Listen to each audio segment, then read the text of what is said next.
आपका स्वागत है। मैं रोहित शर्मा, सब्जेक्ट अपना ज्योग्राफी। देखिए लेसन नंबर 4 आज हम शुरू करने वाले हैं और लेसन नंबर 4 का नाम है महासागरों व महाद्वीपों का वितरण। इस लेसन में हम पढ़ेंगे कि किस प्रकार से इस धरती के ऊपर महासागरों का और महाद्वीपों का फैलाव है, कहां पर महासागर है, कहां पर महाद्वीप है और इनकी स्थितियों के बारे में इस लेसन में हम पढ़ेंगे। देखिए जैसे कि आपको पता भी है इस चीज के बारे में कि हमारी जो पृथ्वी है, इस पृथ्वी के ऊपर एक छोटा सा डायग्राम से मैं समझा देता हूं आपको। इस पृथ्वी के ऊपर अगर देखें तो जो महाद्वीप होते हैं वो अलग अलग स्थानों पर इस तरीके से मौजूद होते हैं, ठीक है। तो यहां पर एक देखने वाली बात यह है कि हमारी जो पृथ्वी है, इस पृथ्वी के ऊपर जैसे कि आपका ये महाद्वीप है, ये जितने भी महाद्वीप है, इन महाद्वीपों को अगर देखें प्रतिशत के अंदर तो इस पृथ्वी के ऊपर महाद्वीपों का जो प्रतिशत है कम से कम 29% के करीब आपके महाद्वीप उपस्थित है। मतलब जमीन धरातल मौजूद है 29%। बाकी जो बच गया वो आपका जो महासागर वाला पार्ट है, ठीक है। ये जो महासागर है इनका जो अगर प्रतिशत देखें तो 71% भाग कवर करता है पृथ्वी पे कौन, महासागर। तो कुल मिला के 100% है। 100% के अंदर 29% महाद्वीप का भाग और 71% जो है वो महासागरों का होता है, ठीक है। और इस स्थिति के अंदर जैसे अभी आपका महाद्वीप है, अब जैसे हम टॉपिक ये लेंगे कि महाद्वीपीय प्रवाह, जो हमारा पहला टॉपिक होगा इस लेसन के अंदर, हम महासागर और महाद्वीप दोनों को पढ़ेंगे क्योंकि आपका जो महासागर है उसी में मौजूद होता है महाद्वीप। अभी आप ये महासागर को देखते हो इस तरीके से, ये महाद्वीप है आपके आपके जो महाद्वीप है वो इन्हीं महासागरों के अंदर मौजूद है और ये जो महाद्वीप है वो महासागर के अंदर तैर रहे हैं, ठीक है। और इनकी स्थिति एक जगह नहीं है। यहां पर ये टॉपिक ये कहना चाहता है महाद्वीपीय प्रवाह। तो प्रवाह का मतलब होता है बहना। आपके जो महाद्वीप इस पृथ्वी पर इन महासागरों में मौजूद है, तो ये महाद्वीप क्या एक स्थान पर मौजूद है? नहीं, ये अपने स्थान को बदलते रहते हैं, चाहे वो हजारों सालों के अंदर उसमें बदलाव हो, एक स्थान से दूसरे स्थान पर जाएगा। आपका जो महाद्वीप है वो कभी भी एक स्थान पर नहीं रहता है, वो इंच 2 इंच प्रति वर्ष या कई सालों में 10 साल 20 साल 50 साल 100 सालों के अंदर वो इंच 2 इंच वो खिसकता है पानी के अंदर। तो मतलब ये कि आपका जो महाद्वीप है वो प्रवाहित होता है, प्रवाह होता है। मतलब इसके अंदर जो टॉपिक होगा वो कॉन्टिनेंटल ड्रिफ्ट का होगा कि किस तरीके से आपका महाद्वीप इस महासागर के अंदर एक स्थान से दूसरे स्थान पे जाता है, ठीक है। तो ये आपका मुख्य बिंदु है और इस बिंदु से आपको ये भी पता चल गया कि हमारी पृथ्वी पर 29% भाग पर महाद्वीप है और 71% भाग पर महासागर है, ठीक है। चलिए आगे की ओर बढ़ते हैं। आगे की ओर बढ़ते हैं तो टॉपिक हमारे सामने दिया हुआ है कि महाद्वीपीय प्रवाह, कॉन्टिनेंटल ड्रिफ्ट। अब आपको इस टॉपिक के अंदर मैं आपको ये समझाऊंगा कि हमारी जो पृथ्वी है, इस पृथ्वी पे जो पानी है जो महासागर के रूप में है सबसे ज्यादा, इस महासागर के अंदर जो महाद्वीप है जो तैर रहे हैं, ये महाद्वीप एक स्थान से दूसरे स्थान पर जाते हैं। कई भूगोलवेताएं उन्होंने अपनी अपनी विचारधाराओं के आधार पर अपने अपने मत देकर ये बताने की कोशिश की है कि किस प्रकार से आपके महाद्वीप प्रवाहित होते हैं एक स्थान से दूसरे स्थान पर। जैसे कि उदाहरण के तौर पर अटलांटिक महासागरीय तटरेखा की आकृति को अगर हम देखें तो इस महासागर के दोनों तरफ के तट रेखा जो है वो समानता दिखाई देती है, मतलब एक जैसे दिखाई देते हैं। तट अलग अलग है लेकिन दिखाई एक जैसे दिखते हैं, तो मतलब ये कि कभी ना कभी ये भाग एक दूसरे से जुड़े होंगे। या देखिए कि इस प्रकार की समानता के कारण कई वैज्ञानिकों ने ये भी गौर किया है, जैसे कि आप दक्षिणी अमेरिका को देखिए, उत्तरी अमेरिका को देखिए, यूरोप को देखिए, अफ्रीका को देखिए। कई वैज्ञानिकों ने तो ये तक कह दिया कि उत्तरी अमेरिका, दक्षिणी अमेरिका, यूरोप और अफ्रीका कभी एक ही भूखंड के भाग हुआ करते हैं। मतलब वो ये कहना चाहते हैं कि ये जो पूरी हमारे जितने भी महाद्वीप आपको दिखाई देते हैं, 7 महाद्वीप इंपोर्टेंट, 5 या 7 महाद्वीप बहुत ज्यादा इंपोर्टेंट है, बाकी ऐसे तो बहुत सारे द्वीप बने हुए हैं। तो ये जो द्वीप है, महाद्वीप है, ये कभी एक ही भूखंड के भाग है। ये कई भूगोलवेताओं ने स्पष्ट भी किया है, कई भूगोलवेताओं ने अपने अपने मत और कई ऐसे उदाहरण भी दिए जिससे ये साबित होता है कि ये सारे महाद्वीप कभी एक भूखंड के भाग थे और आज टुकड़े हो गए, और ये महासागर में प्रतिदिन दिन प्रतिदिन ये प्रवाहित होते हैं, एक स्थान से दूसरे स्थान पर इंच 2 इंच खिसकते हैं। ठीक है, तो फिर उसके बाद में देखिए, ये तो वैज्ञानिकों ने बताई। अब ऑथेंटिक अगर देखा जाए, ऑथेंटिक देखे तो सन 1596 के अंदर एक भूगोलवेता थे डच के, उनका नाम था अब्राहम ऑरेटेलियस। ठीक है, ये एक वैज्ञानिक था, एक भूगोलवेता था, जिसने सर्वप्रथम संभावना व्यक्त की थी कि आपके जितने भी महाद्वीप है वो एक ही भूखंड के भाग है। और फिर बाद में कई वैज्ञानिक हुए, कई भूगोलवेता हुए, जिसमें से एक व्यक्ति का नाम है एंटोनियो पेरेगली। इस वैज्ञानिक ने तो एक मानचित्र बना दिया, और मानचित्र बनाकर 3 महाद्वीपों को एक जगह भी दिखा दिया। अब वो कैसे, इस तरीके से कैसे, देखिए मैं बताऊं आपको, एक छोटा सा उदाहरण दूंगा जो मैंने अभी बोला। उन्होंने ये बताया, कई वैज्ञानिक थे, उन्होंने ये बताया कि भाई आपके जितने भी महाद्वीप है, इस तरीके से महाद्वीप है, ऐसे महाद्वीप है, ये टुकड़े अलग अलग है, तो ये बताना चाहता है कि ये महाद्वीप तो है, कई भागों में बटे हुए हैं, आज भी बटे हुए हैं, लेकिन वो कहना चाहता है कि कभी एक भूखंड थे, फिर इसके टुकड़े हुए और फिर ये दूर दूर चले गए। ठीक है, अब उन्होंने मानचित्र के जरिए बताया, तटरेखाओं को जोड़ जोड़ के बताया। ठीक है, जैसे कि मान लीजिए, अब सपोज कीजिए कि जैसे किसी भी पेंसिल या पेन को अगर मैं तोड़ दूं, ठीक है, एक भाग किसी और स्थान पे डाल दूं, एक भाग किसी और स्थान पे डाल दूं, ऐसे 2-4 पेन को तोड़कर या पेंसिल को तोड़कर अलग अलग भागों में छोड़ दूं। अब मैं उसको जोड़ता हूं, जोड़ने से ये पता चलता है अगर वो दोनों पेंसिल के भाग या पेन के टुकड़े अगर एक जगह जुड़ गए, उनकी तटरेखाएं आपस में मिल गई, तो उससे हमें यह पता चल जाएगा कि वो पेंसिल का टुकड़ा इसी का भाग है। तो वैसे ही वैज्ञानिकों ने इसमें भी देखा कि एक भूखंड था, उसके टुकड़े हो गए, एक भूखंड यहां चला गया, एक भूखंड यहां चला गया। तो उन्होंने किस तरीके से देखा, जैसे मान लीजिए ये तटरेखा इस तरीके से है, तो दूसरा इस तरीके से है। ठीक है, तो एक मान लीजिए यहां पर है, एक यहां पर है, तो दोनों को मानचित्र के जरिए जोड़ा तो इनकी जो तटरेखा है वो आपस में जुड़ गई। ठीक है, इस तरीके से, जैसे कि मान लीजिए ये महाद्वीप है, 2 महाद्वीप है, ये आपस में दूर दूर है। ठीक है, हजारों सालों से दूर दूर है। ठीक है, हजारों किलोमीटर इनकी दूरी है, लेकिन वैज्ञानिकों ने क्या देखा, मानचित्र देखा, मानचित्र में ये दोनों महाद्वीप देखे, और उन्होंने क्या किया, इसको आपस में मिलाने की कोशिश की। ठीक है, मिलाने की कोशिश की, और ये मान लीजिए आपस में जुड़ गए, इनकी जो बीच की जो भाग है, खालिस्तान है, वो आपस में क्या हो गए, जुड़ गए। तो जुड़ने के बाद में पता चला कि यार ये तो एक दूसरे जुड़े हुए भाग है। ठीक है, टुकड़े हैं, आपस में जुड़ गए, इनके गैप खत्म हो गया। तो इससे ये साबित होता है कि ये दोनों महाद्वीप जो आज अलग अलग है, वो कभी किसी जमाने में एक ही भूखंड के भाग है। तो ऐसे कई मानचित्र दे देकर वैज्ञानिकों ने अपने मत को स्पष्ट किया और लोगों को यह बताया कि महाद्वीप जो है वो एक स्थान से दूसरे स्थान पे गया है। ठीक है, अब आगे सुनिए।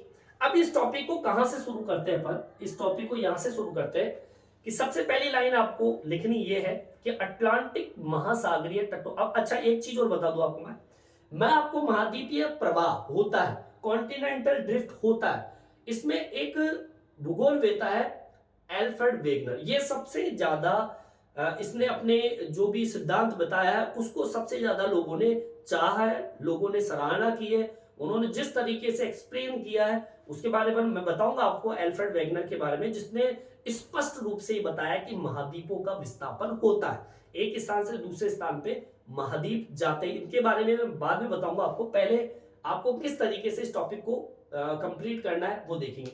सबसे पहले मैंने लाइन आपको क्या बताई, अटलांटिक, शुरुआत की बात कर रहा हूं। वैज्ञानिकों ने देखा, क्या देखा, अटलांटिक महासागरीय तटरेखा की आकृति को देखने पे पता चलता है कि इस महासागर के दोनों तटरेखाएं कैसी है, समान है। ठीक है, अब मतलब समान है, जगह दूर दूर है पर समान है, जोड़ के देखा तो पता चल गया कि ये तटरेखा कभी एक भूखंड के भाग है, जब तो तटरेखाएं आपस में मिल रही है। ठीक है, तो पहली लाइन आपको यही लिखनी है, क्या, अटलांटिक महासागर। ठीक है, अटलांटिक महासागरीय तटरेखा की आकृति। ठीक है, अटलांटिक महासागरीय की तटरेखा की आकृति को देखें को देखें तो इस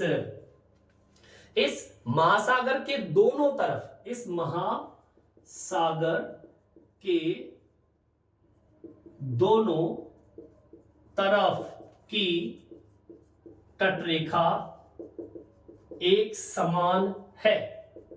अब एक समान तटरेखा दिख रही है और महासागर दूर दूर तक फैले हुए हैं, पर तटरेखा एक जैसी दिख रही है, तो मतलब कहीं ना कहीं ये पता चलता है कि भूखंड एक होंगे। ठीक है, इस समानता को देखते हुए कई वैज्ञानिकों ने कौन कौन से महाद्वीप को देखा? फिर उन्होंने देखा दक्षिणी उत्तरी अमेरिका, मतलब उन्होंने दक्षिणी अमेरिका को भी देखा, उत्तरी अमेरिका को देखा। भाई उनके डाउट हो गया, उनके डाउट ये हो गया कि अटलांटिक महासागर की तटरेखा की आकृति को देखा तो इस महासागर के दोनों तरफ की तटरेखाएं एक समान है। तो उन्होंने फिर दिमाग दौड़ाया, उन्होंने देखा कि यार ये तो एक जैसी दिखाई दे रही है, तो और महाद्वीपों को भी मिला के देखते हैं। तो वैज्ञानिकों ने क्या किया, इस समानता को देखते हुए कई वैज्ञानिकों ने फिर दक्षिणी अमेरिका को लिया, उत्तरी अमेरिका को भी लिया और साथ में लिया यूरोप को व अफ्रीका। ठीक है, इन चारों महाद्वीपों को एक साथ जोड़कर देखा और यह कह दिया कि ये चारों भाग, ये चारों महाद्वीप कभी एक समय में एक साथ जुड़े हुए थे।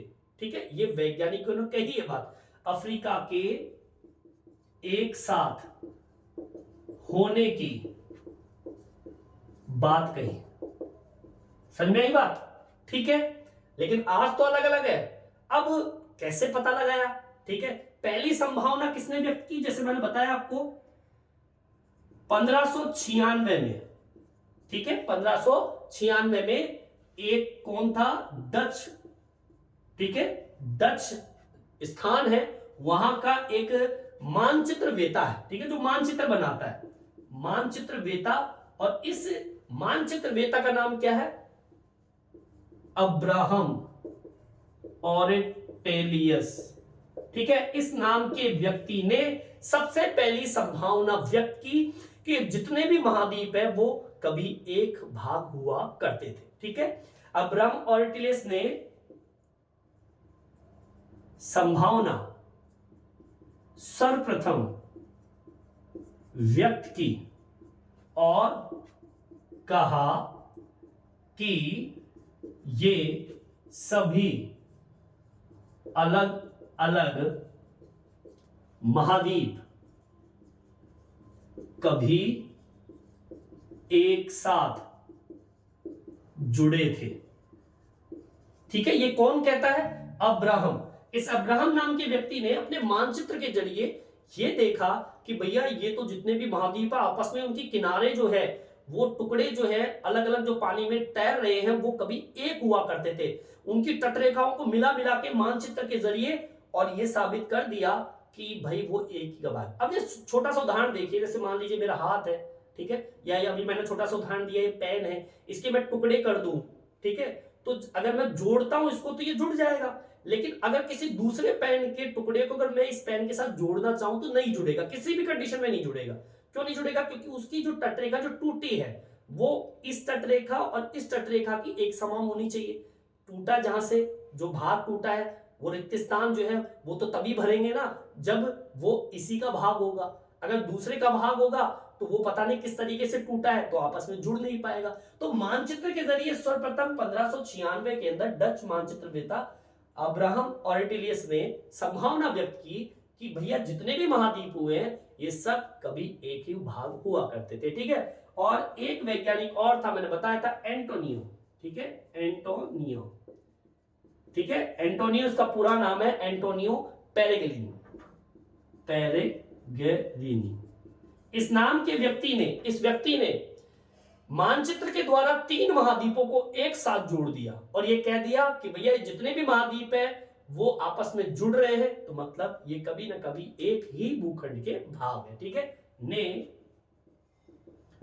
मानचित्र के द्वारा 3 महाद्वीपों की तटरेखा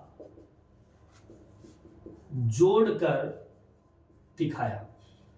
और इसी के साथ में यह पता चला कि जितने भी भूखंड है जो आज पानी में तैर रहे हैं महाद्वीपों के नाम पर, ये सब के सब एक ही भूभाग थे। अब इसमें भी कई उदाहरण हैं, लेकिन इसमें सबसे ज्यादा जो लोक मत जिसे हम कहें कि जो सबसे ज्यादा सराहनीय था, वो सिद्धांत था महाद्वीपीय विस्थापन सिद्धांत, जो कि अल्फ्रेड वेगनर ने दिया। यह सबसे ज्यादा लोकप्रिय मत था, लोकप्रिय सिद्धांत था।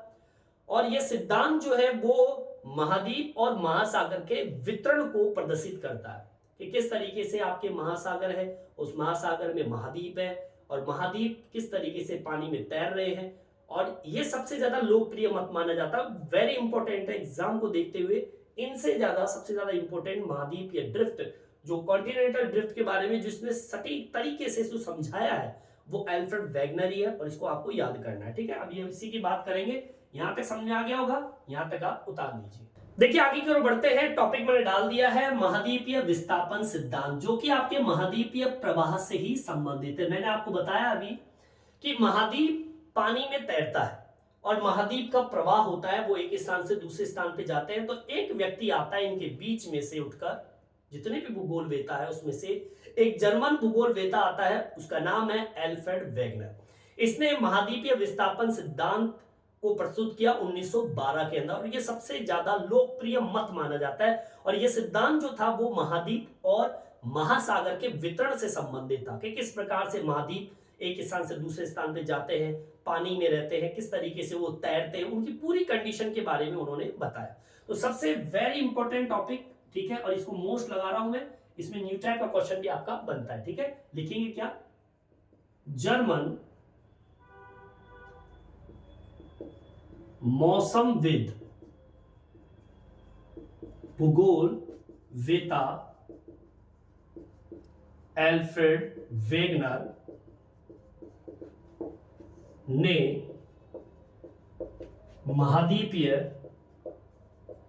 विस्थापन सिद्धांत को सर्वप्रथम 1912 में प्रस्तुत किया। अब यहां पर अपना एक छोटा सा टॉपिक भी निकल के आता है न्यू टाइप का, कि महाद्वीपीय विस्थापन सिद्धांत किसने प्रस्तुत किया? वो बताया किसने? अल्फ्रेड वेगनर ने। कब? 1912 के अंदर। ठीक है, अब ये सिद्धांत जो है वो किससे संबंधित था? लिख दीजिए, यह सिद्धांत महासागरीय व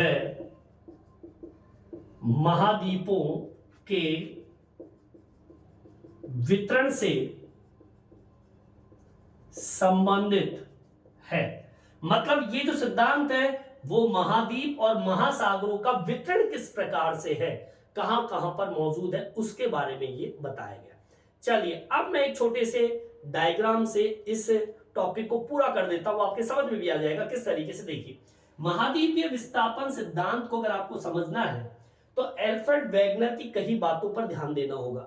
ये क्या कहता है? ये सिद्धांत बताता है, ये सिद्धांत बता रहा है कौन सा? महाद्वीपीय विस्थापन सिद्धांत। ये क्या बात बता रहा है कि सिद्धांत ने बताया कि सभी महाद्वीप एक अकेले भूखंड के भाग थे। मतलब ये कहना चाहता है कि भैया ये हमारी पृथ्वी है, ये क्या है? हमारी पृथ्वी। इस पृथ्वी पे उपस्थित है क्या है? पानी ही पानी, इस तरीके से जल ही जल मौजूद है। ठीक है, ऐसे। अब इस भाग को हम महासागर कहते हैं, जहां पर पानी पानी, और इसी महासागर के अंदर एक भूखंड है, अकेला भूखंड, इस तरीके का, इस तरीके से एक अकेला क्या था? भूखंड था। कौन बता रहा है? ये अल्फ्रेड वेगनर। ये कहना चाहता है कि सिद्धांत के अनुसार सभी महाद्वीप एक अकेले भूखंड के भाग है। मतलब ये कहना चाहता है कि पहले कोई महाद्वीप नहीं था शुरुआती समय में। वो कहना चाहता है वेगनर के अनुसार कि आज से अगर पुराने समय में जाएं तो पहले केवल एक ही भूखंड था, ये, और इस भूखंड को कहा गया है क्या? पैंजिया। क्या कहा गया है? पैंजिया भूखंड।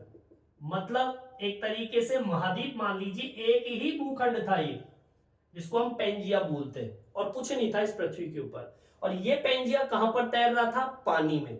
ये महासागर, आपका ये महासागर, ठीक है। इसको जो बोला गया वो बोला गया पैंथालासा, ठीक है, मतलब जल, मतलब महासागर। आगे बात समझ में। आपकी पृथ्वी है, ये पृथ्वी है साहब, इस पृथ्वी के ऊपर पानी ही पानी है, उसको बोला क्या? पैंथालासा। पानी, पानी को बोला पैंथालासा। पैंथालासा मतलब जल, जल का मतलब महासागर, पूरी जगह महासागर मौजूद था। इस महासागर के अंदर एक भूखंड था, ये भूखंड है साहब। ये जो भूखंड आपको दिखाई दे रहा है, इस भूखंड को बोला गया क्या? पेंजिया। पेंजिया मतलब भूखंड, मतलब महाद्वीप, ठीक है। एक भूखंड, आप उसको महाद्वीप कह दीजिए, भूखंड कह दीजिए, ठीक है। अब वैगनर ने क्या बोला कि भैया पृथ्वी है, इस पृथ्वी पे महासागर है जिसको पैंथालासा कह दिया, और उस पैंथालासा में क्या मौजूद है? पेंजिया। और ये पेंजिया जो है भूखंड है, महाद्वीप है, जो इस पैंथालासा में क्या कर रहा है? तैर रहा है। यहां पर पेंजिया का अर्थ क्या है? संपूर्ण पृथ्वी हम कह सकते हैं। पेंजिया का अर्थ, पेंजिया का अर्थ संपूर्ण पृथ्वी, इसको हम कहेंगे पूरी पृथ्वी जिसपे हम निवास करते हैं आज। और यहां पर पैंथालासा को हम क्या कहेंगे? महासागर। इस महासागर में क्या मौजूद है? ये पेंजिया मौजूद है, तैर रही है, ठीक है। यहां तक समझ आ गया। अब होता क्या है? होता यह है कि कुछ ऐसी एक्टिविटी हुई इस पृथ्वी के अंदर कि कुछ गड़बड़ हुआ, और अब गड़बड़ तो कह लीजिए आप इस तरीके से, विवर्तनिकी, विवर्तनिकी प्रक्रिया हुई। विवर्तनिक का मतलब होता है हमारे इस भूखंड में हलचल पैदा हुई। हलचल कैसे भी पैदा हो सकती है, ऐसे भी पैदा हो सकती है कि इस महासागर के अंदर जो जल मौजूद, महासागर में जो पानी है, इस पानी का ऊपर से नीचे उठना, ज्वार भाटा आना, भूकंप जैसी प्रक्रिया, ऐसी कई प्रक्रिया मौजूद हुई जिसकी वजह से इस भूखंड के अंदर विवर्तनिक प्रक्रिया हुई, हलचल हुई, ठीक है। और इस हलचल की वजह से ये जो पेंजिया थे उसके टुकड़े हो गए, इस तरीके से ऐसे टुकड़े हुए, ठीक है। टुकड़े भी कितने हुए? दो। कितने टुकड़े हुए? दो टुकड़े हो गए। एक टुकड़ा जो था ये, इसका तो नाम हुआ गोंडवाना लैंड। समझ में आई बात? इसको तो कह दिया गोंडवाना लैंड शुरुआत में। और ये जो भाग है, इसके जो टुकड़े हुए, इसको बोल दिया लारेशिया, ठीक है। दो भाग बने, एक गोंडवाना लैंड और एक लारेशिया।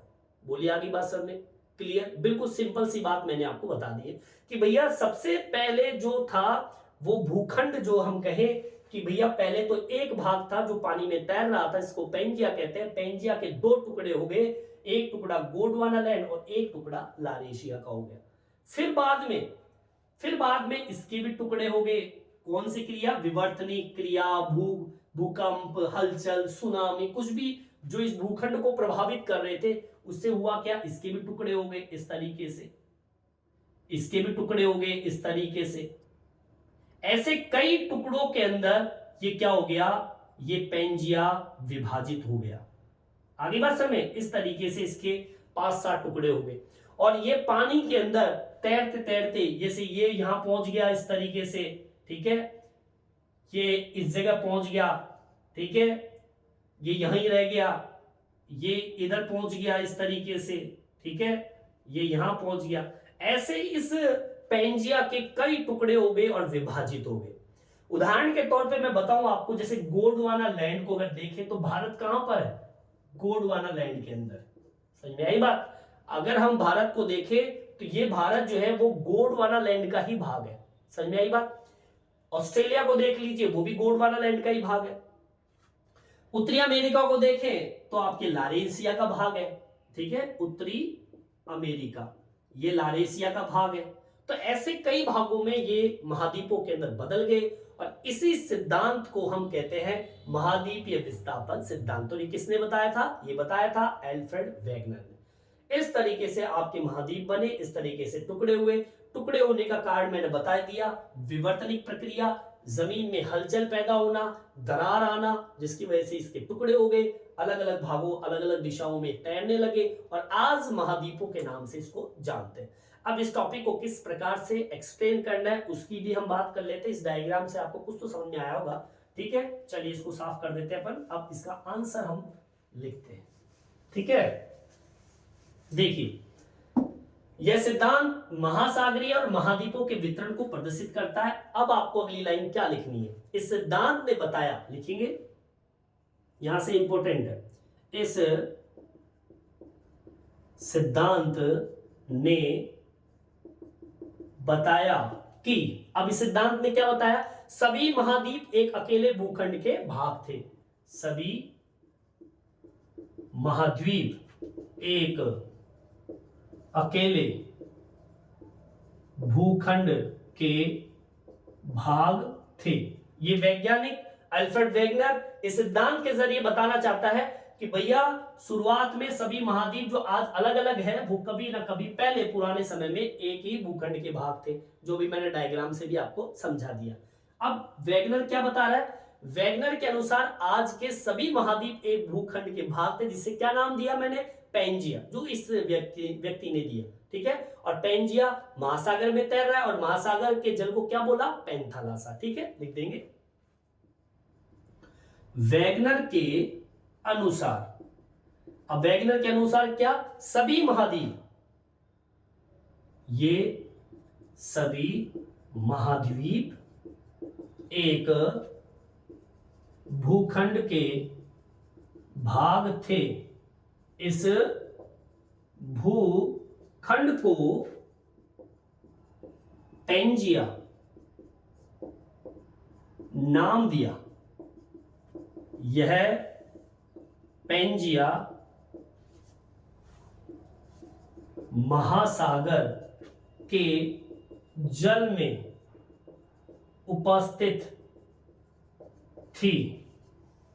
इस महासागर को पैंथालासा नाम दिया गया, ठीक है। यहां तक आपकी लाइन समझ में आ गई होगी कि वेगनर के अनुसार ये सभी महाद्वीप एक भूखंड के भाग थे। इस भूखंड को पैंजिया नाम दिया गया।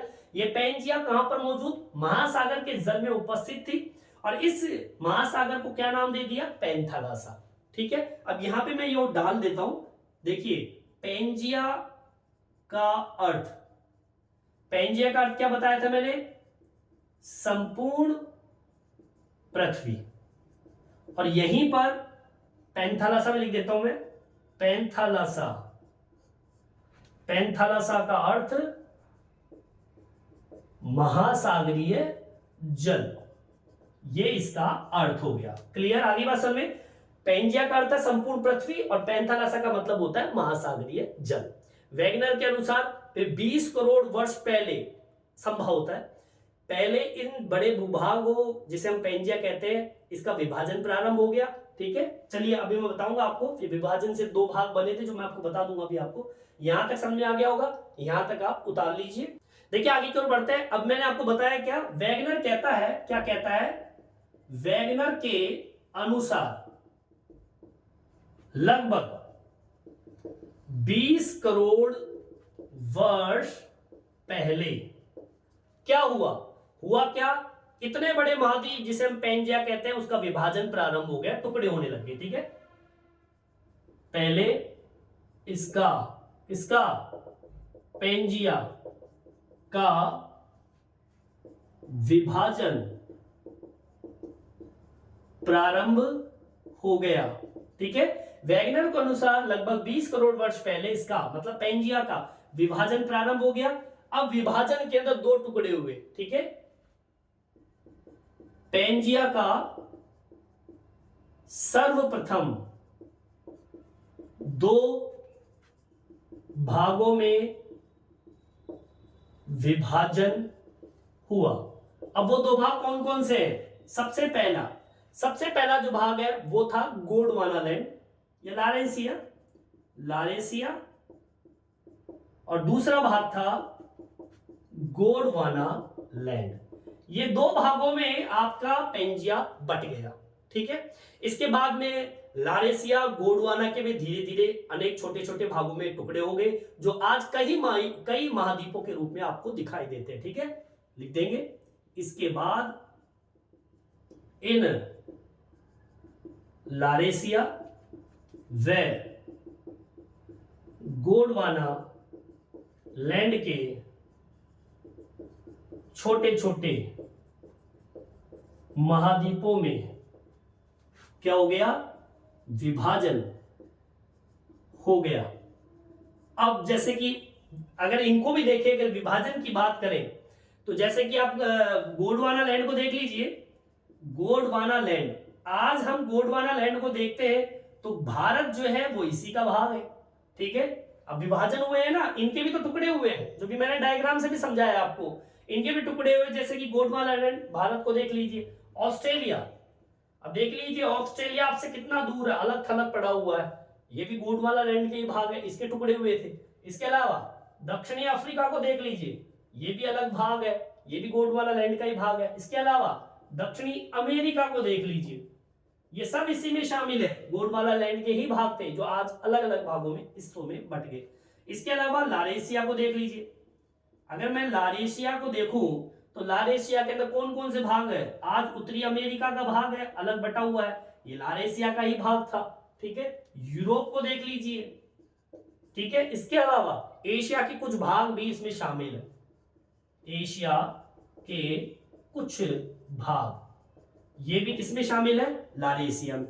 तो इस तरीके से आज जितने भी महाद्वीप बने सब दूर दूर जा चुके हैं, और इससे यह पता चल गया कि महाद्वीपीय विस्थापन का सिद्धांत जो वैगनर ने बताया था, कहीं ना कहीं स्पष्ट होता हुआ दिखाई देता है। वो सही कहते हैं कि भैया सबसे पहले हमारी पृथ्वी पर एक ही भूखंड था, जिसे हम पैंजिया कहते हैं। ये पैंजिया महासागर के जल में तैर रहा है, जिसे हम पैंथालाकस कहते हैं। और फिर होता क्या है, इसका एक विवर्तनिक प्रक्रिया, भूकंप, सुनामी की वजह से ये पैंजिया प्रभावित होता है, इसके टुकड़े हो जाते हैं, दो भागों में बट जाता है, एक भाग गोंडवाना, एक भाग लारेशिया।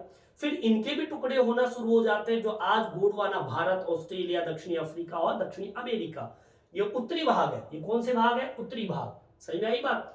और अगर मैं लारेशिया की बात करूं तो उत्तरी अमेरिका, यूरोप, एशिया के कुछ भाग, अंटार्कटिका, ये सब लारेशिया के भाग है। तो इस तरीके से अब ये आज बहुत दूर दूर है। भारत और ऑस्ट्रेलिया को देखिए, भाग तो गोंडवाना का थे, लेकिन भारत और ऑस्ट्रेलिया को हजारों किलोमीटर दूर ये मौजूद है। तो इससे ये पता चलता है, जो कि महाद्वीपीय विस्थापन सिद्धांत से पता चलता है कि किस प्रकार से आपका महाद्वीप विस्थापन का मतलब होता है एक स्थान से दूसरे स्थान पे जाना, किस प्रकार से महाद्वीप एक स्थान से दूसरे स्थान पे गया है। ये सिद्धांत इसी से संबंधित है, और इस सिद्धांत से हमें यह पता चलता है कि महाद्वीप कभी भी एक जगह स्थिर नहीं थे। समझ में आई बात। इस वीडियो में इतना ही। ये वीडियो आपको कैसा लगा कमेंट्स करके जरूर बताएं, और मेरे चैनल को सब्सक्राइब जरूर से जरूर करें, जिससे नए नए वीडियो आप तक पहुंचा सकूं। धन्यवाद।